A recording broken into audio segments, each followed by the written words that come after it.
খুব মজাদার একটা ঘটনা শুনবেন। এখন স্ত্রীও নাই, চাচাও নাই, নবীকে আশ্রয় দেওয়ার কেউ নাই, নবীর চারদিকে অন্ধকার। নবী এখন কই যাবেন?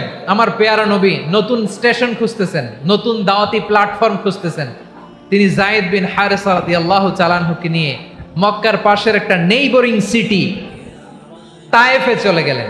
কোথায় চলে গেলেন? তায়েফে চলে গেলেন দিনের দাওয়াত দেওয়ার জন্য। কি দেওয়ার জন্য? তায়েফবাসীদেরকে জাহান্নামের আগুন থেকে বাঁচানোর জন্য। আওয়াজ করে বলতে হবে ঠিক কিনা? বিশ্বনবী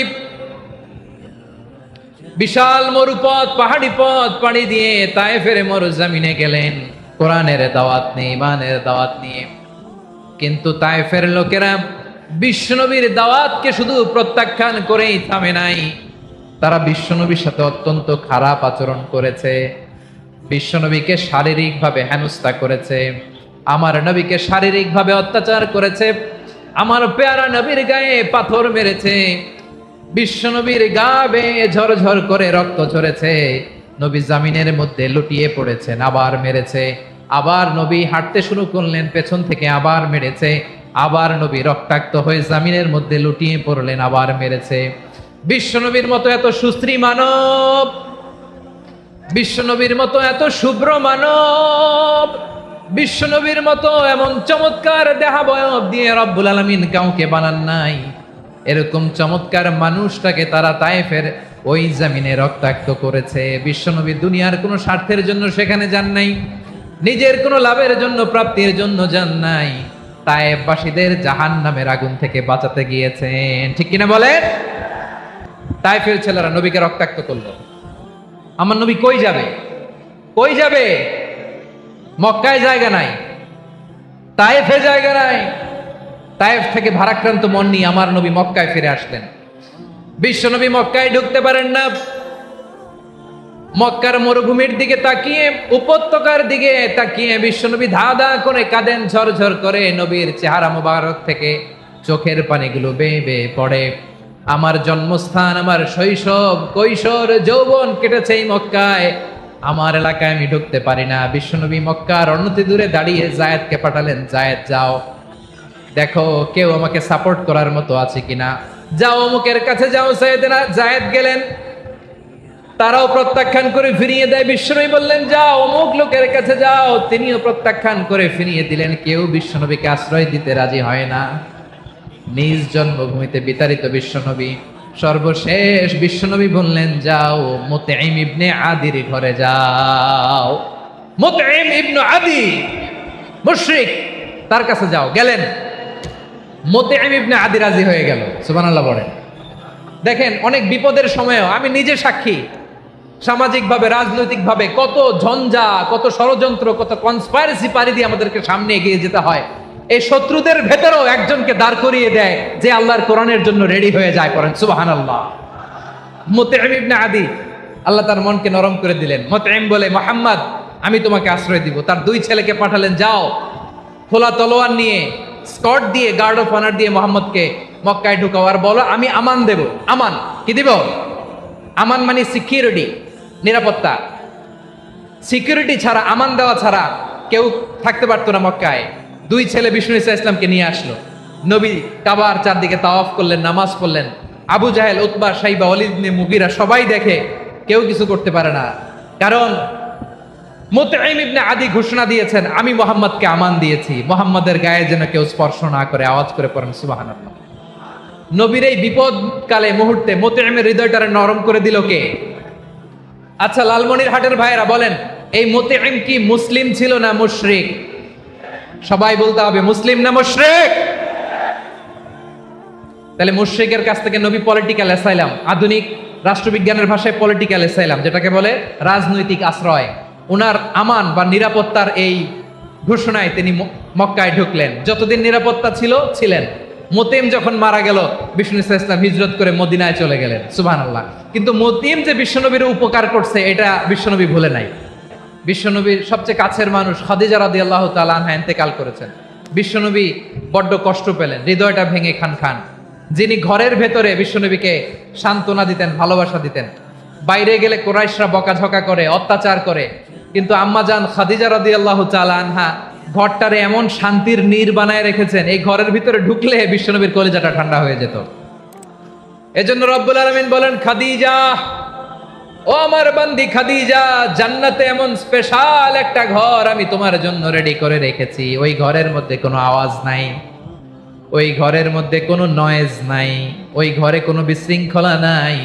কারণ মক্কার জমিনে আমার নবী কোরাইশদের বিশৃঙ্খলা, নয়েজ আর ঝামেলাগুলোকে উপেক্ষা করে যখন তোমার ঘরের ভিতরে ঢুকতো, ঘরটারে তুমি শান্তির নীর, ঠান্ডা, নীরব, নিস্তব্ধ, নিঝুম আর শান্তির নীর বানিয়ে রেখেছ। এজন্য জান্নাতে স্পেশাল একটা শান্তির নীর আমি তোমারে উপহার দেব। মেয়ে মুসলিম, মা অমুসলিম, ভেজাল আছে না নাই? কিন্তু কুতাইলা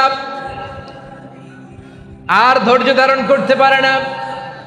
নার ছেড়া ধন, কলিজার টুকরা ধন, কলিজার টুকরা সন্তান আসমারে দেখতে বড্ড মন চায়।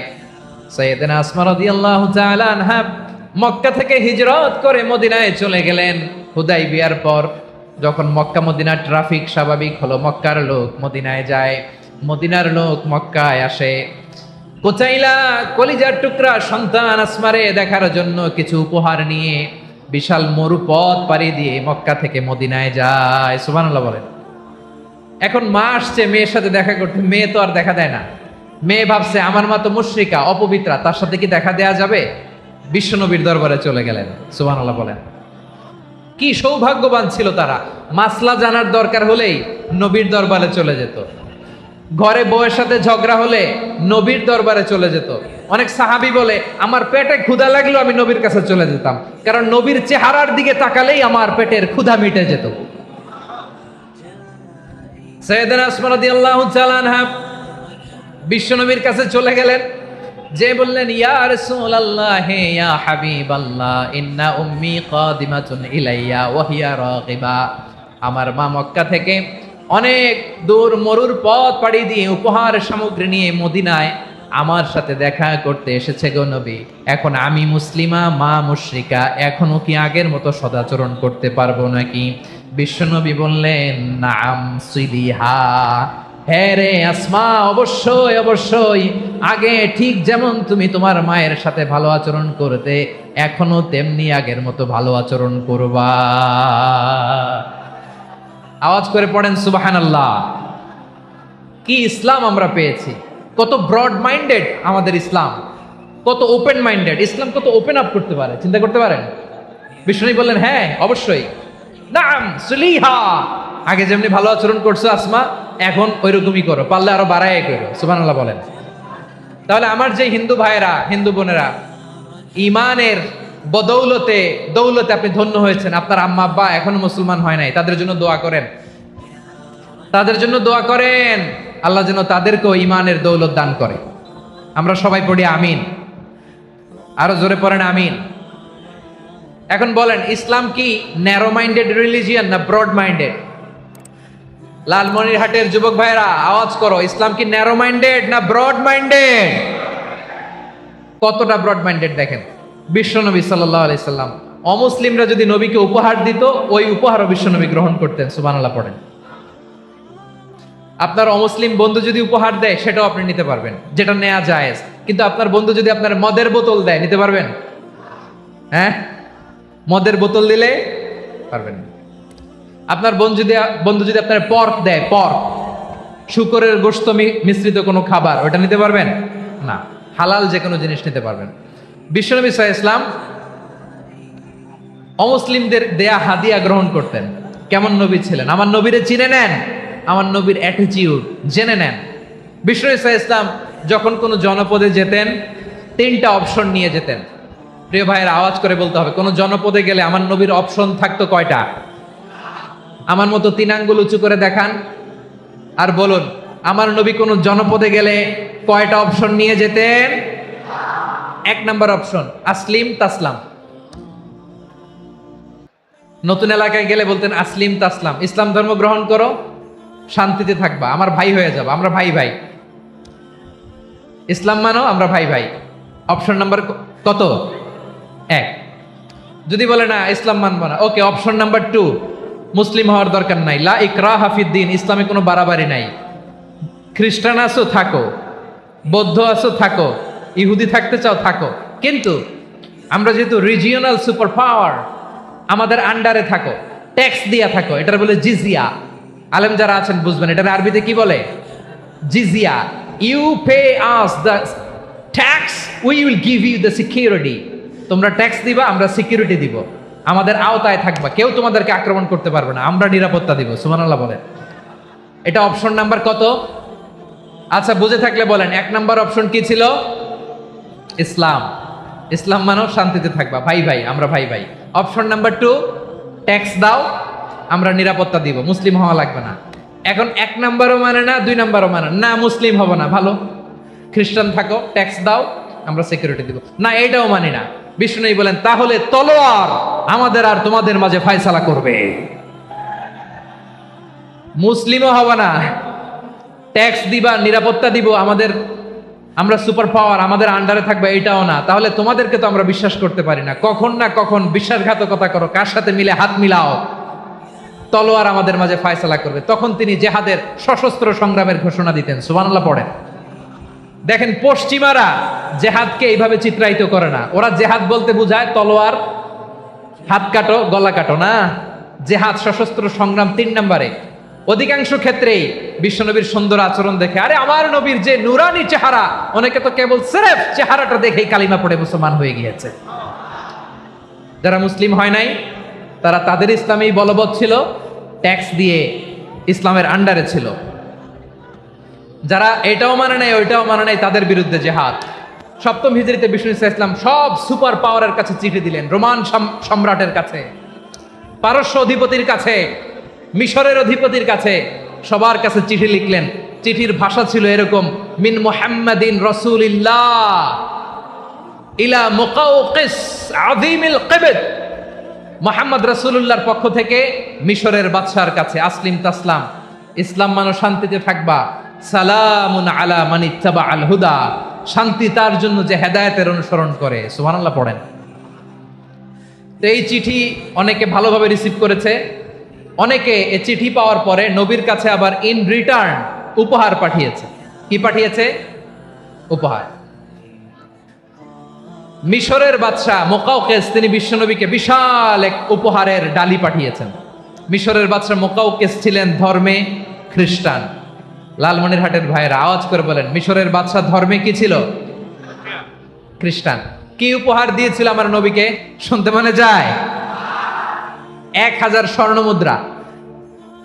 1000 স্বর্ণমুদ্রা। 2টা খ্রিস্টান দাসী, একজনের নাম মারিয়া বিনতে শামউন আল কিবতিয়া, আরেকজনের নাম সিরিন বিনতে শামউন আল কিবতিয়া। একজন খ্রিস্টান দাস 20 থান কাপড় জামা বানানোর জন্য, আমরা নবী যেন সেলাই করে জামা বানাতে পারে এজন্য 20 থান কাপড়, 20 থান ফাইন গার্মেন্ট। সুবহানাল্লাহ পড়বেন না? এরপরে একটা গাধা যেটার নাম ছিল উফাইর, আর একটা খচ্চর, এটার নাম ছিল দুলদুল। খচ্চর চিনেন? গাধা আর ঘোড়ার ক্রসিং এ যে প্রাণীটা দুনিয়াতে আসে ওটার খচ্চর বলে। তো এই যে সুপার পাওয়ার খ্রিস্টান বাদশার কাছে নবী চিঠি লিখলেন, ওই খ্রিস্টান বাদশা আমার নবীকে উপহার দিল, বিশ্বনবী এই উপহারগুলো সানন্দে গ্রহণ করেছে। সুবহানাল্লাহ পড়বেন না? তাহলে অমুসলিম কেউ যদি আপনাকে উপহার দেয়, হালাল উপহার হলে আপনি গ্রহণ করতে পারবেন। অনুরূপভাবে পারস্যের বাদশা, রোম সম্রাট বিশ্বনবীকে উপহার পাঠিয়েছেন, আমার নবী সবগুলো উপহার গিফট গ্রহণ করেছেন। সুবহানাল্লাহ বলেন। আম্মাজান আয়েশার কাছে মাসালা জানতে চায় মেয়েরা, হে আম্মাজান, অগ্নি উপাসকেরা তাদের ঈদের দিন নওরোজের সময় আমাদেরকে পাখি দেয়, নেওয়া যাবে? উনি বললেন, ওরা জবাই করে দিলে নেওয়া যাবে না, কিন্তু ওরা যদি ফলমূল এরকম খাবার দেয় এগুলো নেওয়া যাবে। তার মানে অমুসলিমদের দেয়া উপহার এটা গ্রহণ করা যায়। সুবহানাল্লাহ বলেন। শুধু তাই নয়, বিষ্ণু ঈসা ইসলাম অমুসলিমদের সাথে আর্থিক লেনদেনও করেছেন, ফিনান্সিয়াল ডিলিং করেছেন। অমুসলিমদের সাথে প্রয়োজনে আপনি ফিনান্সিয়াল ডিলিং করতে পারবেন। আমরা প্রায় দেখি বাজারের মিষ্টির দোকানগুলো আমার হিন্দু ভাইদের। লালমনিরহাটে মিষ্টির দোকান, দইয়ের দোকান কারা চালায়? হিন্দুরা চালায় না? তারপরে যে বারবার শপ, চুল কাটে যে নাপিত, অধিকাংশ নাপিতের দোকানে কারা? আমার হিন্দু ভাইরা। তা আপনি চুল কাটতে পারবেন কিনা? পারবেন কিনা বলেন? পারবেন। তার দোকান থেকে দই মিষ্টি কিনতে পারবেন কিনা? হ্যাঁ, আমার মুসলিম ভাইয়ের দোকান থাকলে ওইটার আমি বেশি প্রায়োরিটি দিব, ঠিক কিনা? কিন্তু যদি তাদের সার্ভিস নিতে চান, প্রোডাক্ট নিতে চান, পারবেন। তার দলিল সহিহ বুখারী, আম্মা জান আয়েশা রাদিয়াল্লাহু তাআলা আনহা বলেন, ইশতারা রাসূলুল্লাহ সাল্লাল্লাহু আলাইহি ওয়াসাল্লাম মিন ইয়াহুদিয়িন তুআমান ওয়া রাহানাহু দিরআহু মিন হাদিদ। আমার নবী, পেয়ারা নবী এক ইহুদির কাছ থেকে জব কিনেছিল, জব, বার্লি, যেটা দিয়ে রুটি বানায়। ওই জবের দাম দেওয়ার টাকা পয়সা নবীর কাছে ছিল না, ফলে নবী ওনার একটা পোশাককে মর্গেজ রেখেছিলেন, মর্গেজ, বন্ধক, যে এখন এটার দাম দিতে পারবো না, কয়েক কেজি বার্লি নিয়ে যাই আর বন্ধক হিসেবে আমার জামাটা রেখে গেলাম, যেই দিন দাম দিব ওই দিন জামাটা ছুটাই নিয়ে যাব। সুবহানাল্লাহ পড়বেন না? বাকিতে নিছিলেন, বাকিতে। দিরআহু মিন হাদিদ, লোহার তৈরি বর্ম, মানে যুদ্ধের পোশাক, লোহা দিয়ে বানানো। বিশ্বনবী বললেন, কয়েক কেজি জব দাও, টাকাটা পরে দিব, এখন টাকা নাই, বন্ধক হিসেবে, মর্গেজ হিসেবে আমার জামা রেখে গেলাম, যখন টাকা দিব জামা ছুটায় নিব। আওয়াজ করে বলতে হবে সুবহানাল্লাহ। এ থেকে বোঝা গেল অমুসলিমদের সাথে ফিনান্সিয়াল ডিলিং করা যায়, অর্থনৈতিক লেনদেন করা যায়, কেনাবেচা করা যায়, প্রোডাক্ট কেনা যায়। এমনকি আমাদের মসজিদে নববীতে বারান্দায় আপনারা একটা অটোমেটিক ফ্লাইং আমব্রেলা দেখছেন? সূর্য যখন বাড়ে মসজিদে নববীর বারান্দায় ইয়ার্ডের মধ্যে অটোমেটিক্যালি কিছু আমব্রেলা আছে, সাঁ করে খুলে যায়, আর সূর্যের তাপ লাগে না।